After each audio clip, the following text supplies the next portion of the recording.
Good morning, everyone. My name is Mara DeCola. I am the CACRAO president, and we want to welcome you to the Virtual College Exploration for all North and South Carolina students, sponsored by the Carolinas Association of Collegiate Registrars and Admissions Officers, more commonly known as CACRAO and StriveScan. Thank you for joining us. A few housekeeping announcements before we get started. You can use the Q&A button on your screen to type your questions to our presenters at any time. Your camera and microphone are off, so the panelists cannot see or hear you.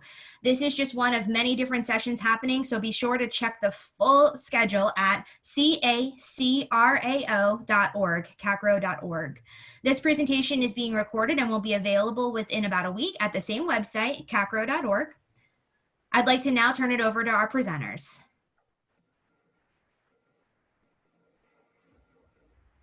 Good morning. My name is Kaylin Asif, and I am the Director of Admission at Hollins University. Excited to have you all join us this morning. And I want to make sure that you all can see the presentation.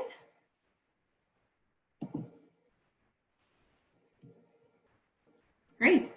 So excited to have you all join us this morning as we bust some admission myths. So we are excited to give you some tips of the trade and introduce you to some of the common misconceptions and myths as they pertain to college admission and help you walk through those.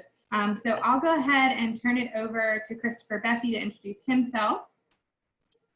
Good morning, everyone. My name is Christopher Bessie, Assistant Director of Admissions at Roanoke College in Salem, Virginia.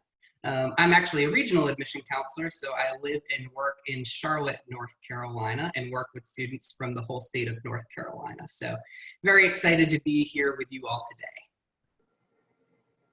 Go ahead, Marshall.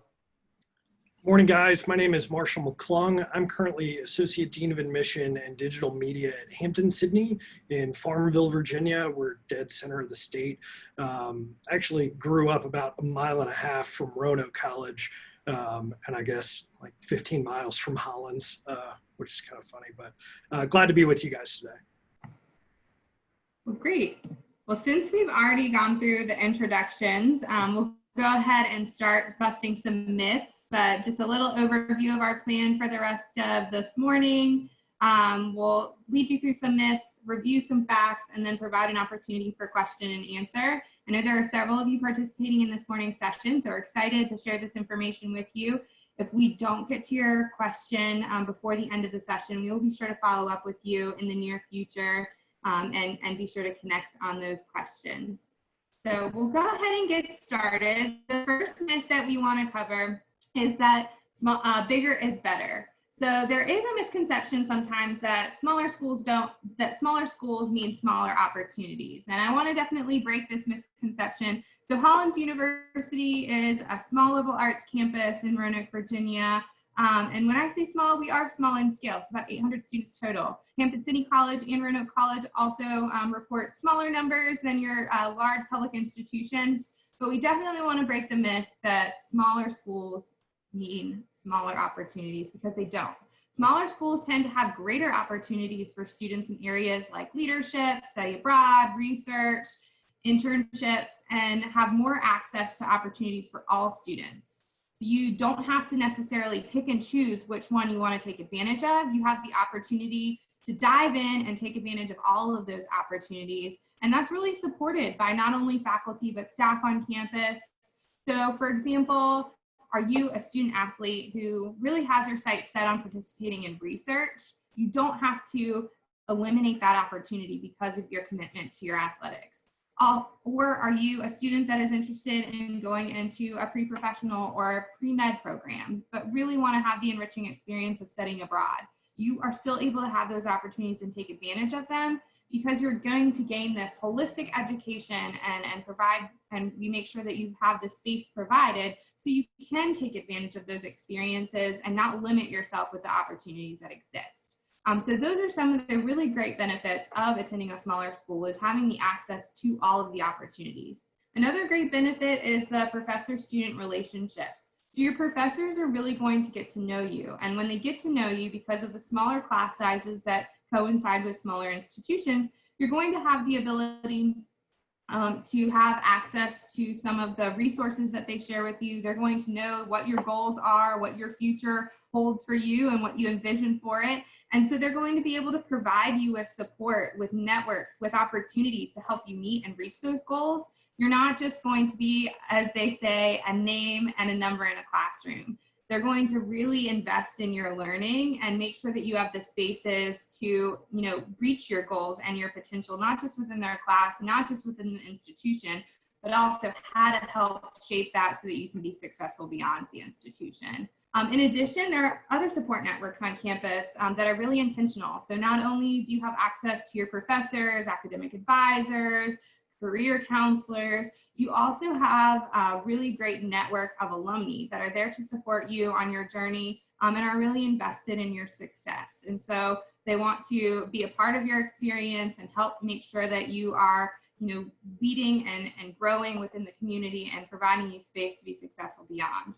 And then in addition, stronger outcomes, because you're able to take advantage of all of these opportunities in 4 years. The likelihood of you to graduate in 4 years is much stronger at a smaller institution while still being able to take advantage of all of these opportunities. You have better access to internship opportunities, better access to study abroad experiences, where every single student that's eligible is able to take advantage of those. And so with that comes the opportunities for stronger outcomes in either placement in graduate programs or careers beyond. The second myth is that private schools are not affordable. So I'm sure that many of you have thought this, and many of you are kind of scared when it comes to the sticker price of a private institution, and I'm with you. Those sticker prices can be a little bit daunting when you're looking at affordability and options, cost options that are going to be beneficial to you when it comes to your college experience. So I definitely want to make sure that you're aware of the difference in sticker price versus cost of attendance, because private schools do tend to have higher sticker prices. So the overall cost of attendance appears to be more expensive than your public institutions. However, when it comes to the cost of attendance, there are a lot of different factors and a lot of different things and ways in which private institutions are able to help fund students in order to kind of cut down that cost and really give you an affordable education. So there tend to be more scholarships available for students that are attending. So on average at Hollins University, our students are getting about $35,000 in free money, if you will.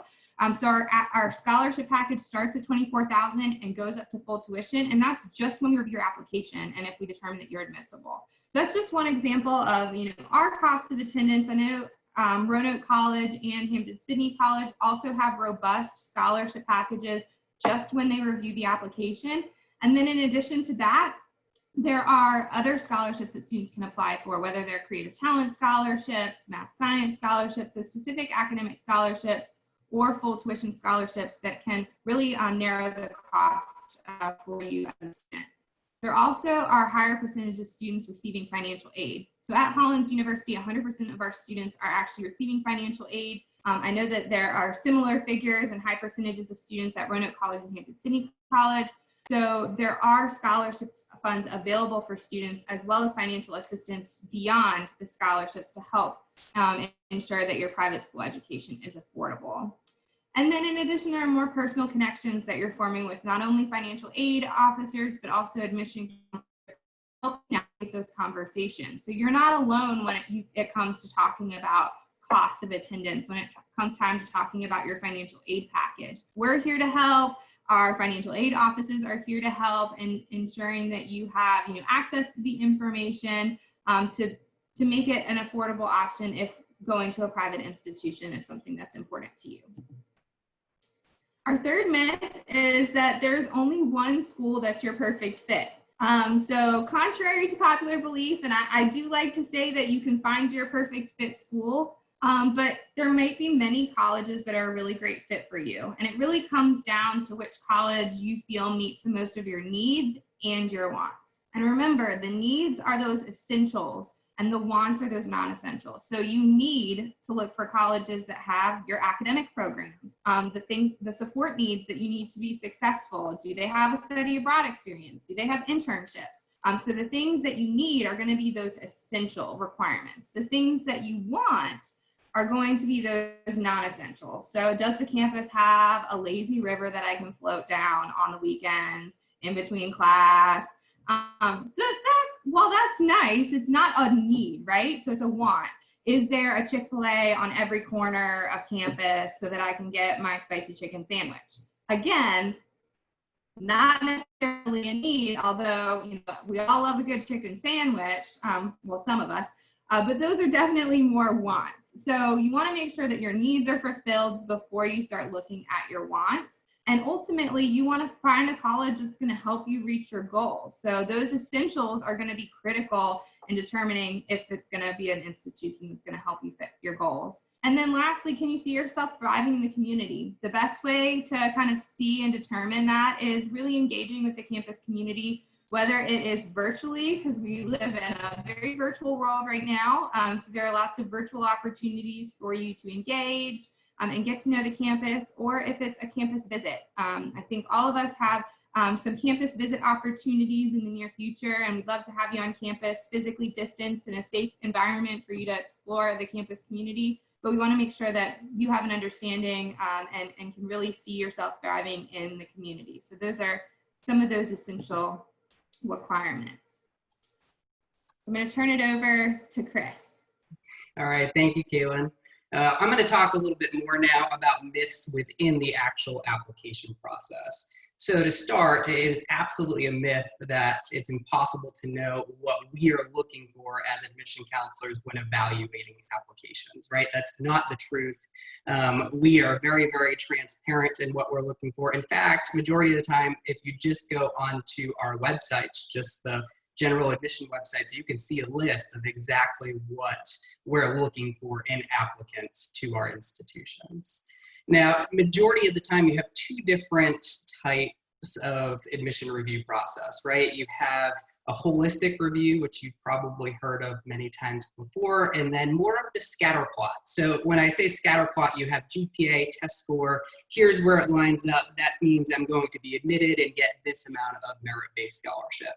So some institutions absolutely do admissions that way, where all of us and a lot of other institutions do more of what you hear as a holistic review process. You'll probably hear that term many times throughout this college search process, but it is really important to us. We want to get to know you as a whole rounded person, right? It's not just going to be your GPA and test scores. It's going to be your whole academic profile, your extracurricular activities, letter of recommendation, essay, and of course demonstrated interest, which we'll talk about here more in a minute. But I do want to break a myth within a myth. A lot of students think that the GPA is the most important factor when we're evaluating applications. Of course, your academic profile is the most important factor, but not necessarily GPA, right? Make sure you keep those things a little bit different in your mind. Academic profile looks at, yes, your GPA, but GPA within the context of your high school, right? A GPA at your high school is going to mean something completely different than a GPA from a high school down the street. So as admission counselors, we break up territories and work with students from a certain area so that we can get to know your high schools well, so that we can get to know you well and breathe some more life into the applications rather than just the GPA. For example, did you have a little bit of a tricky time in your freshman year, and have you had a great upward trend since then? Or maybe your freshman year was great, but your sophomore year wasn't going so well because you've had a lot of different things going on within life, like a global pandemic. So, we're here to listen to those things, and we realize it's not just a numerical number GPA. There's a lot more that goes into that whole academic profile. So just a myth within a myth. But again, keep in mind that we look at a lot of things, not just your GPA and test scores. We want to know you as a whole person to see if you're going to be a good fit for our institutions. Now, one of the ways that you can show us that you're going to be a good fit is through demonstrated interest. And Kaylin, if you go to the next slide, thank you. So one of the myths that we hear time and time again is demonstrated interest doesn't matter. And I guess what I should start off by explaining what we mean by demonstrated interests, another term just like holistic review that you're going to hear many times throughout this process. But it boils down to just showing interest in the institutions that you are applying to, right? We as admission counselors have this term called stealth app. I see Marshall and Caitlin shaking their heads up and down. Stealth apps drive us crazy. These are the students that apply to our institutions, but we have not heard from them once throughout the entire application or college search process, right? As admission counselors, we like to get to know you, but we also like to see that you are interested in our institutions. So we track things like your visits to campus. We track our conversations with you. Now, don't be worried. Don't think we're Big Brother and looking at every single interaction you have on our website or anything like that. It's not to that crazy proportion, but we like to see that you're interested in us. I always like to explain demonstrated interest this way. If I have two students that are applying, their academic profile is very similar, their applications are very similar, they're both borderline being admissible or not, but one I've worked with throughout the entire process. The other one I have not met or talked to a single time. Which one am I more likely to advocate for, right? It's going to be the student that I've gotten to know. It's going to be the student that I can say, hey, I met Susie at a college fair. I know she's interested in Roanoke College because of these reasons, right? So that demonstrated interest factor does come into play when making admission decisions and honestly merit-based scholarship decisions. So show us that you're interested in ways that you can do that. I already mentioned coming and visiting our campuses. If you're not comfortable visiting at this point, as Kaylin mentioned, all of us have virtual visit opportunities. You can connect with us via virtual tour or virtual information session. I know that we all like to engage with students, so we're offering our individual virtual meetings as well. So we're trying to make ourselves as available to you as possible. We can't just say, hey, we look at demonstrated interest, but we're not going to be available to chat with you. No, it doesn't work like that. We want to have these conversations. Applying earlier in the process is always a great way to demonstrate your interest. If a student's applying early decision to Roanoke, I know that student is interested, right? That's a binding decision. But even applying early action over regular decision, as an admission counselor, I view that as you're more interested and you're applying earlier in the process. And honestly, you'll be more advantaged to the process by applying earlier. And then, if you've already visited campus, just staying in touch with us via email, phone call, feel free to call us if you do have any questions, which kind of leads me to my last myth here, is that admission counselors aren't there to help you and can't do anything to help you. That is absolutely false. We are in this profession and do this for a reason. We enjoy working with students and we enjoy helping you through this process. We also understand that it's not an easy process, and it's not an easy process even on a normal year. But now going through all of this through a pandemic, we empathize, we understand that this is hard, and we want to help you and answer your questions. So if you ask me, hey, Chris, I've signed up 5 or 6 times to take the SAT or ACT and it's been canceled every single time. Well, I understand that, right? I'm here to help you through that process and give you advice. Are we test optional? Should you wait to submit your test scores later in the spring? So then therefore you'd have to apply regular decision. And all of these things are going to be slightly different at different institutions, but that's why admission counselors are there. I always say we're not these evil people that sit up in our ivory towers and write checks and X's on applications. That's not what we do. We're here to help you through the process. I'm sure Marshall and Kaylin agree with me that I view my job as helping you through the college search process and helping you see if Roanoke is the right fit for you and if you're the right fit for Roanoke College. It's not my job to sell you on Roanoke. It's my job to help you through this college search, and that's why we're here. That's what we enjoy doing.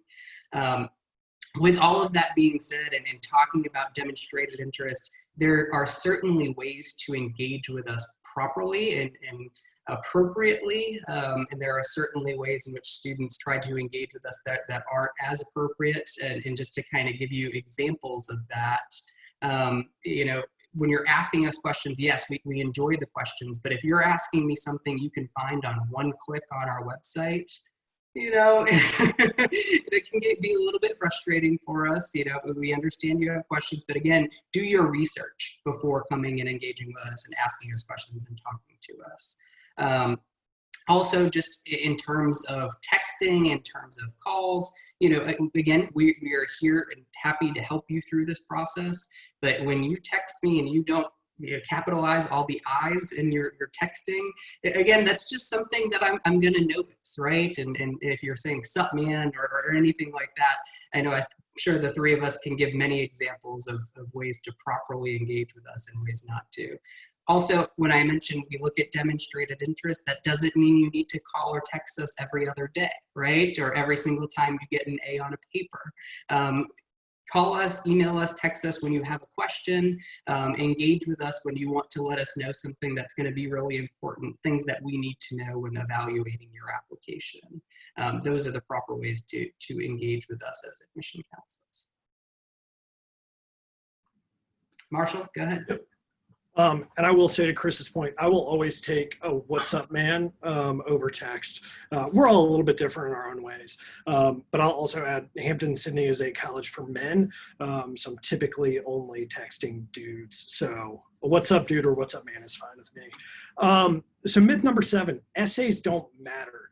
I have a hard time remembering my college essay and what I wrote for it because I probably felt that essays didn't matter at the time that I applied to college. Having read over, 1,000, thousands of college essays at this point in my life, I can tell you that they do matter, right? So a lot of times I think students will go in with this mindset that it can just be a little brief part, but there's a little bit more to it than that. I will say that we, at least at smaller schools, we do read every single word of every essay that comes in with every application. So we are, yes, looking at, grammar, punctuation, that type of thing. But at the same time, we're looking at the bigger picture of what you wrote. The essay can serve a couple purposes, right? It can show us your interest. Sometimes I'll have students, tell me why they want to attend my school. That's one way to take it. Another way is to add a little bit more personality to your application. I know on the Common App, you might run out of room in the activities form because you do so much. And one of the ways you can use the essay to your advantage is talking about that one thing that really means a lot to you. And to that end, it can be something that reveals something about yourself that maybe isn't touched on the application. Finally, you can talk about how you want to have an impact on that college's campus. A couple of things I would note, I've always had a tough time with the college essay being called an essay because I think a lot of students start to think of it in this very rigid format that, you have to have an intro paragraph and a thesis and evidence to back up the thesis. My person, again, we all read essays a little bit differently, but I always appreciate a creative writing assignment. Tell me a little bit about yourself in a way that another student isn't necessarily going to, and that can be done. I mean, I've read poems before. I've read, a long essay, but it's one paragraph, but it ties the whole thing together. I always like looking at the essays that get those students accepted to the Ivy League schools. They normally get posted in articles. Go read some of those. There was one that a girl wrote a couple years ago about Costco and how her experience in Costco as a kid led to her intellectual curiosity. It's one of the coolest essays I've ever read. But to that end, do something a little different. Take that chance. But again, have some other people read it. It's always good to get feedback on your essay before you click the submit button. It's also always good to check to make sure if you are including a college's name in your essay, make sure that it's going to the right college. I will tell you that we have all read plenty of essays that were for colleges not meant for us. So make sure you do go back, read it a few times over, have your mom and dad look it over, have a friend look it over. But again, get a little vulnerable. Tell us a little bit about yourself that we're not going to see in that, in that proper application. And we can move to myth 8, which is Test scores, they can make or break your admission decision. I would say generally, back to Chris's point about the scatter plot, and I know some of you guys are probably on Naviance and you can see where students, where they line up. But when it comes to test scores, they kind of help to supplement, but this year is going to be an interesting one. What I will tell you is that we at Hampden-Sydney this year are test optional. I assume Hollins and Roanoke, yep.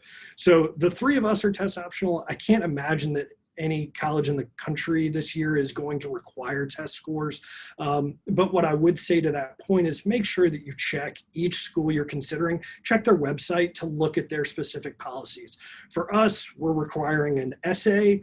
Normally our essay is optional. We are requiring it. We are also requiring an interview with an admission officer in our admission office. So I would say it's going to vary a little bit from school to school, but know that schools that are going test optional are going to have a way to make sure that you get evaluated with the rest of those applicants.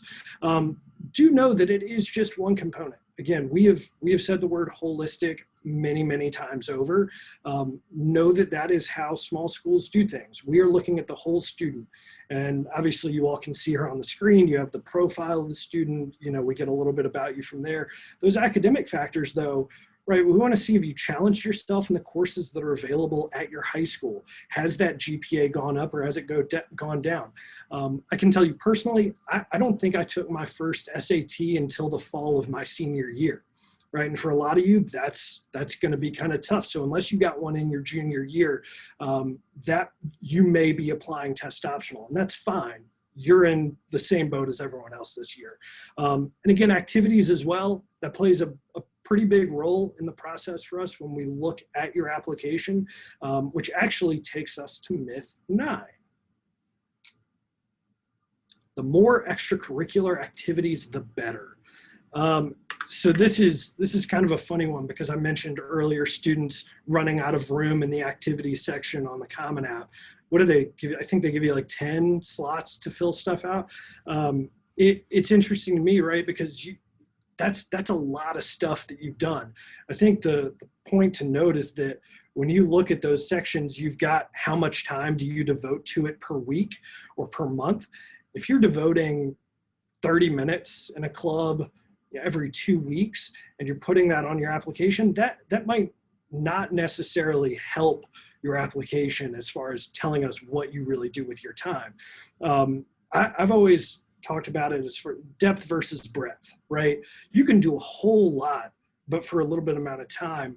But when you really find that thing that you're passionate about, I think what we like to see in admissions offices is what have you done to dig into that? Have you leaned into that thing that you're passionate about, or has it kind of just been that thing on the side that you were doing all along for college applications?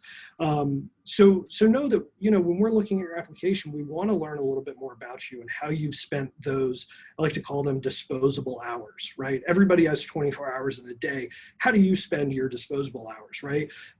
If it's video games, okay. If it's, participating in a club or doing volunteer service, those are going to stack up a little bit differently next to each other.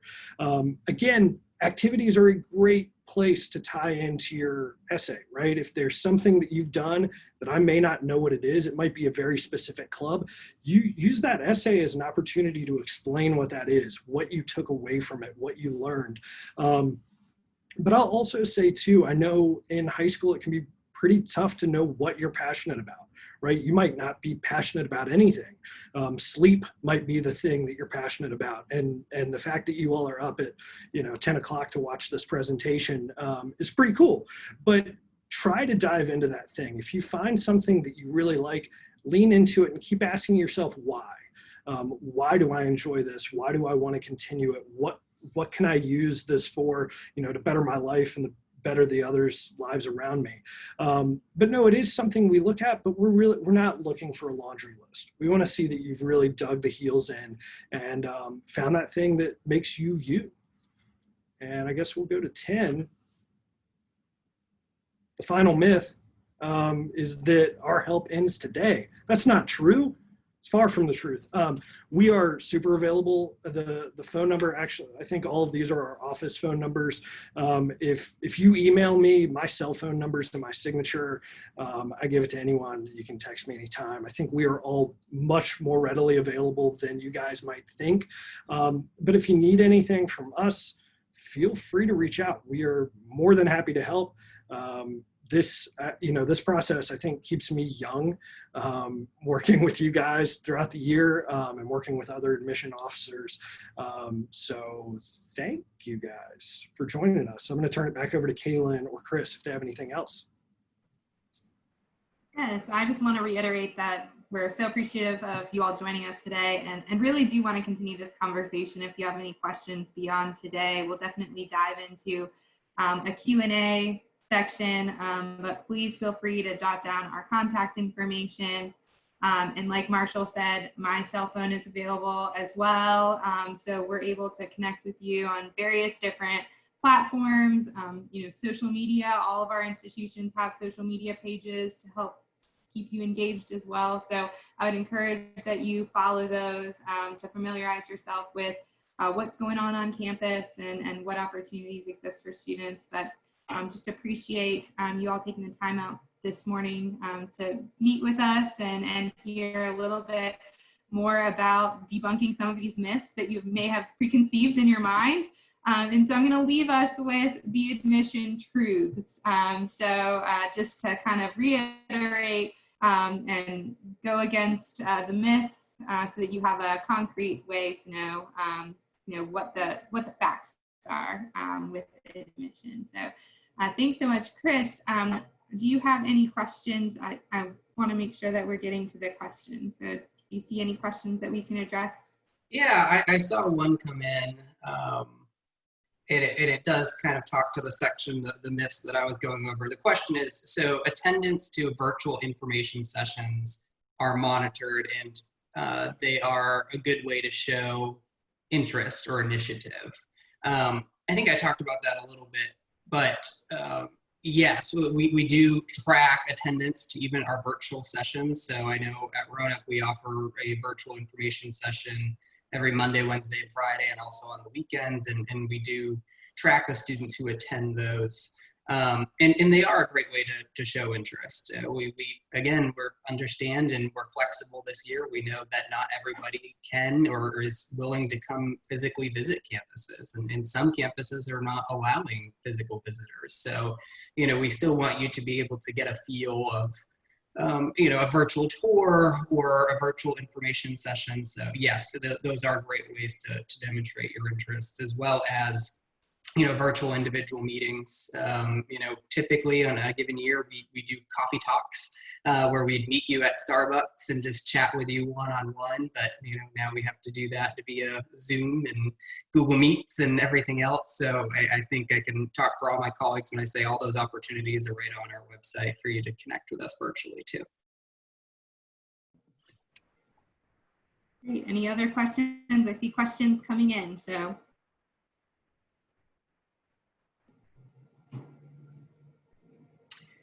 here's one. What would you say is a more valuable extracurricular activity on your application? Sports, jobs, or clubs and volunteering? I can kick us off, and then Marshall, I'd love for you to add, since that was kind of your myth that you're busting. So I think they all, much like Marshall said, they're all really relevant and important on your application. It's just the amount of time and dedication and passion that you can really showcase on your application, because some students don't have the opportunity to participate in as many clubs and organizations because they are helping support the family with a part-time job, for example.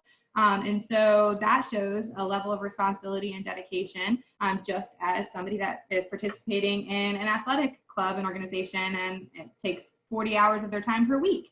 And so just making sure that you're highlighting those areas that are taking up your time and that you are passionate about. There's no one is better than the other. I think it's just the way that you can showcase that as a part of who you are and how it's kind of contributed to your high school career and how it can contribute to your success in college as well.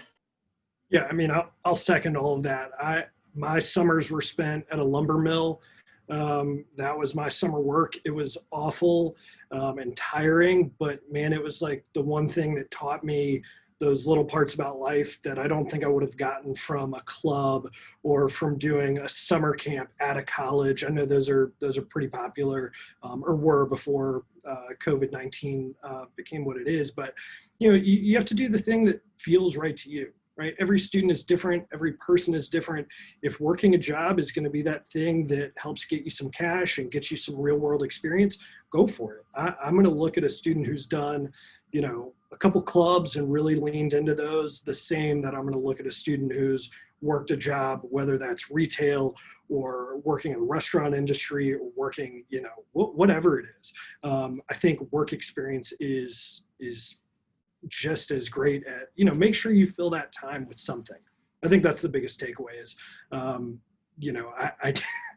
was involved in one club in high school. That was it. I was not the best college applicant, but, find a way to fill those hours with something that is productive, again, not only to you, but is going to help you through this process. I saw we've gotten a bunch of questions. By the way, I know we'll be getting back to you guys after this is over, once time has run out. I saw somebody had asked about the distinguishing between ACT and SAT scores. I can say generally, no school prefers one over the other. They are two very different tests. And I normally advise students to take one of each, see which one you're stronger in, and go to that one if you want to take a second one. I took the SAT 3 times, I think, and my scores were kind of marginally better each time, but take the one that works for you. We do not favor one over the other. And I think I speak for most colleges and universities when I say that. Yeah, and there are some really great test prep resources as well out there to help you prepare. So if you have a good baseline for where you started, that can help. I always promote Khan Academy. It is a free test. They do have free test prep. So that's a really great resource. It's KHAN Academy. We have a similar question in terms of GPA. So is GPA considered for every year that you have in high school? And I think I'll speak and then definitely add in that while we focus on GPA, we're really focusing on the grades that you're receiving. Because GPAs in North Carolina could look different than GPAs in South Carolina, than Texas, than Virginia.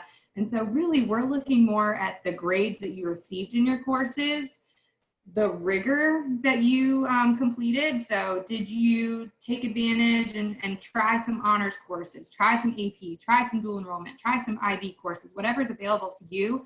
Did you try some advanced level courses to help prepare you for the academic rigors of college? So we do look at course rigor. We're focusing more on grades, and we're focusing on what we call trend. So grade trend is really important in admission. Maybe you started off high school 9th grade with weaker grades. It's a transition, we understand. Maybe you started with B's and C's. Your sophomore year, you felt more confident in your academic abilities. You got more B's and some A's. And then your junior year, you're really rocking it. You're adding some rigor and you have A's and B's. So that's what we call an upward grade trend. And so that's something that we really like to see in admission, because it shows that you're really dedicating yourself academically and really pushing yourself to prepare for college. The other way is a downward trend, in which you start really strong and you kind of end a little weaker. And we typically like to get some more information from you if you do have a downward trend, because we want to make sure that you're prepared academically for the rigors of college. And so it's less about the GPA and more about the grades that you're receiving in your courses that you're taking. So I really like this one. What are some examples of questions we should ask when meeting with admission officers? I think that is a great question. A lot of times, I know for us, our interviews are not evaluative. We're not taking notes down of whether or not you should be admitted based off this one conversation with me, right? It's just one more aspect the holistic process. But I would come into meetings with admission counselors having done some research, right? You don't want to just be asking the general statistics again that you can find on the website, but more meaningful questions. I always like to get the question, what is a successful Roanoke College student look like? Right? I think that is a fantastic question, and we can really get into what the community is like at Roanoke and how it's distinct from other institutions, right? Rather than just spending the whole time talking about, average test scores and, average students in a class, but really kind of get into that more detailed stuff that you can't get from the website. But if y'all wanted to add to that or any questions you like to hear with your interviews. My least favorite, and at the same time, my favorite question is, what would I change about Hampden-Sydney? I always have a really hard time answering it. I think the answer has changed over the years that I've been here. But I think if you ask that question to people who work in admission offices, they're going to tell you, right, some possibly some things that, may stick out at the school that need changing, right? And that can be a good thing or a bad thing. But I think you got to seek out those truths in the admission process. All of our view books are super glitzy and glammy, and you go on the website and all the pictures are great. But make sure you do your best to see it in person as best as you can. Because it might not be, exactly the same. There was one. I will say to you all asking about activities still, you might be doing it all and you are able to manage that time, and you're able to be the captain of 3 sports teams and in 5 clubs and community service. And like, that's fantastic. Like if you can manage all of that, that's wonderful. Do take time for yourself, relax a little bit. I know I worked at a high school for a couple years, working with students trying to get into the schools they wanted to go to. And, if you're looking at schools that have acceptance rates under 15%, know that that's just going to be a rigorous process. I had a couple students who were always interested in the Harvards and the top schools in the country. And what I always told them was, you got to keep in mind, if you have a room of 100 people and they are all incredible people, only 5 of those people are going to get into that school. That might not mean that you're a bad applicant or that you haven't done everything that you can. That's kind of just how statistics works in this process. I can tell you that most small schools like ours, like the schools represented here today, we're going to give you the most fair shot that I think you're going to get applying to any college in the country, because we are going to look at the whole you. And if that means you've done everything, sweet. I'm going to be as much an advocate for you as that student who was like me, who only did 1 club in high school and had a mediocre GPA. So to all of you all have asked about clubs and activities, find that passion, dig into it. You do you. Yeah, and I think a good couple last questions for us to wrap up on, and then we will be sure to be in touch with all of you that have asked questions. In the admission process, when starting to talk to new colleges that I'm interested in, the best way to first initiate with those offices, and then the best way to continue contact and communication with offices if I don't necessarily have anything that I want to talk about. But how do we continue that communication to show that demonstrated interest? So Chris, do you kind of want to hit on those?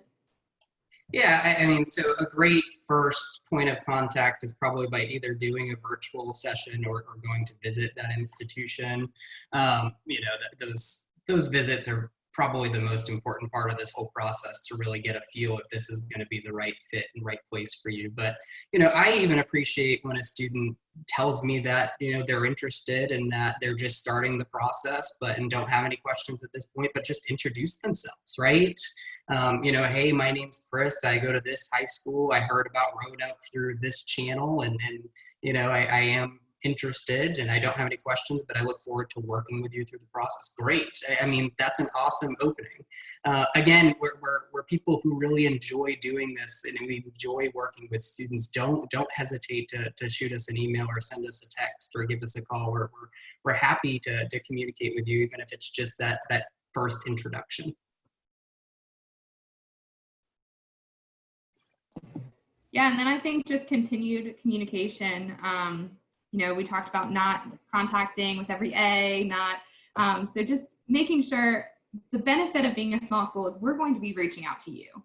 So we're going to continue to have contact and communication with you throughout the process to support you through the FAFSA completion, to help you with scholarships. And so when we do reach out to you, be receptive to that and respond or get back to us and say, sorry, I missed your call, because those kinds of interactions are going to be helpful. If you do have a question, absolutely reach out.